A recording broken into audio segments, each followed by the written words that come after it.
एक बात अभी है कि देव, दैत्य, दानव और यक्ष ये क्या है, इसको हमें समझना बहुत महत्वपूर्ण है, क्योंकि जब हम वाल्मीकि रामायण का अध्ययन आगे आगे बढ़ेंगे तो कबंध की एक कथा आएगी, और उस कबंध की कथा में कहा गया है कि जो ये कबंध है ये दनु का पुत्र है। कबंध दानव है और ये दानव दनु का पुत्र है।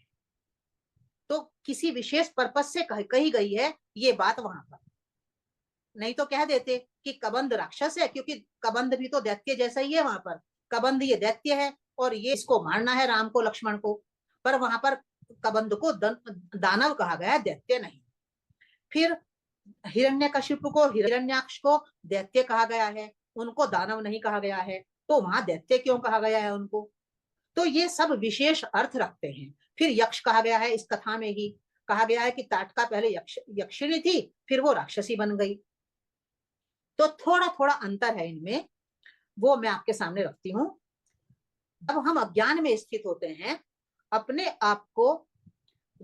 आप को शरीर समझते हैं, तब हमारी चेतना दिति कही जाती है। भागवत पुराण में विस्तार से ये वर्णन है। वहां पर दो स्त्रियां हैं, एक अदिति और एक दिति। दिति का अर्थ है खंडित चेतना, और जब हमारी चेतना खंडित होती है तो दिति से, उस खंडित चेतना से संस्कृत भाषा के आधार पर जो भी उत्पन्न होगा वो दैत्य कहलाएगा। दिति उत्पन्न होने वाला दैत्य, जैसे यज्ञवल्क्य से उत्पन्न होने वाला याज्ञवल्क्य। तो दैत्य क्यों कहा है हमने? दैत्य कहा है वो दिति से उत्पन्न है। दिति संस्कृत शब्द है, दैत्य भी संस्कृत शब्द है। दिति से जो भी उत्पन्न होगा वो दैत्य कहलाएगा। और दिति है खंडित चेतना। खंडित चेतना अर्थात अपने आप को शरीर मात्र मान लेना। तो खंडित चेतना से जो उत्पन्न होता है वह दैत्य होता है, और शास्त्रों में इन्हें हिरण्यकशिपु और हिरण्याक्ष कहा गया है। हिरण्यकशिपु का अर्थ होता है हिरण्य से, हिरण्य मतलब स्वर्णिम, जो भोग हैं वे स्वर्णिम प्रतीत होते हैं हमें, कि मुझे ये भी चाहिए, ये भी चाहिए, क्योंकि वो भोग हमें आकर्षित करते हैं। हम उनसे जब बंध जाते हैं तो उसको कहा गया है हिरण्यकशिपु। और वे भोग, हिरण्य जैसे प्रतीत होने वाले भोग जब हम प्राप्त करना चाहते हैं, हम उनको अपने भीतर इकट्ठा करना चाहते हैं, उनको लेना चाहते हैं, उसको कहा गया है हिरण्याक्ष। तो ये हो गए दैत्य, दिति से उत्पन्न होने वाले दैत्य। फिर कहा गया है ये कश्यप की एक पत्नी है, यानी जीवात्मा अभी सोई हुई है और जीवात्मा की शक्ति है खंडित चेतना। एक तो ये हो गया। अब कश्यप की दूसरी पत्नी है दनु। दनु से पैदा होते हैं दानव। तो दनु भी संस्कृत शब्द है, और दनु से जो पैदा होगा उसको हम कहेंगे दानव। और ये दानव का संबंध खंडित चेतना से नहीं है, इसका संबंध है नकारात्मकता से, निगेटिविटी से। दनु है निगेटिविटी की शक्ति।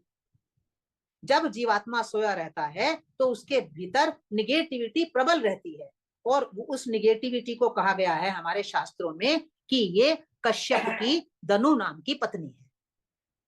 और इस दनु से जो उत्पन्न कौन होगा? हमारे निगेटिव थॉट्स।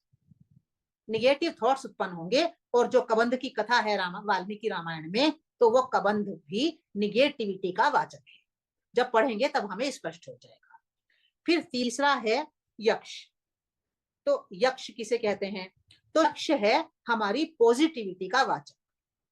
क्यों पॉजिटिविटी का वाचक है? यक्ष कुबेर के पीछे चलने वाले उसके अनुयायी कहे गए हैं। आगे आगे कुबेर और कुबेर का अनुसरण करने वाले यक्ष।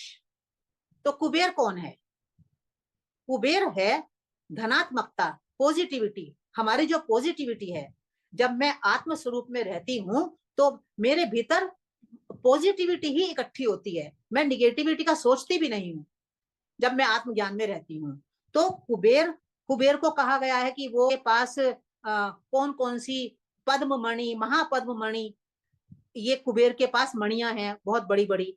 तो कुबेर है हमारी पॉजिटिविटी, यानी हमारी धनात्मकता, और इस धनात्मकता के पीछे पीछे चलने वाले जो हमारे विचार हैं, जो हमारे भाव हैं, जो हमारा दृष्टिकोण है, जो हमारी दृष्टि है, जो हमारा व्यक्तित्व है, यानी हमारे थॉट्स, हमारी फीलिंग्स, हमारा एटीट्यूड, एक्शन, हमारी हैबिट्स, हमारा परसेप्शन, जो भी हमारा ये सब पॉजिटिव है, इस पॉजिटिविटी को कहा गया है ये यक्ष है। और ये यक्ष राक्षस कब बन जाते हैं? जब हम आत्म भाव में ना रहकर अपने आप को देह मान लेते हैं। तो यक्षिणी जो ताटका है वो यक्षिणी थी, वो बनी राक्षसी। क्यों बनी राक्षसी? कथा में कहा गया है उसने सुंद दैत्य से विवाह कर लिया। अभी हमने दैत्य के ऊपर बात की है। दैत्य कौन है?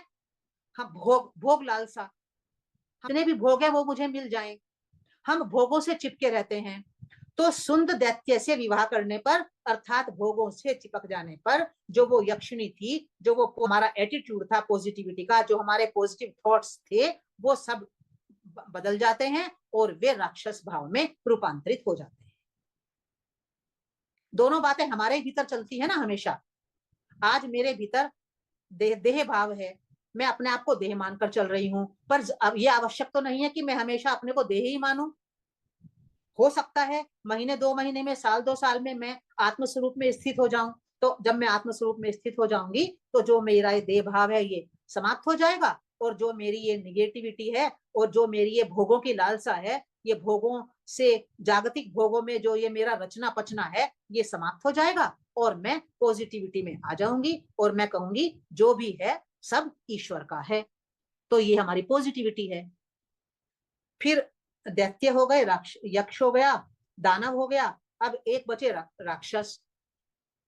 तो राक्षस क्यों कहा है उसको? राक्षस इसलिए कहा है कि रक्ष शब्द है संस्कृत का, और रक्ष से ही राक्षस बनता है।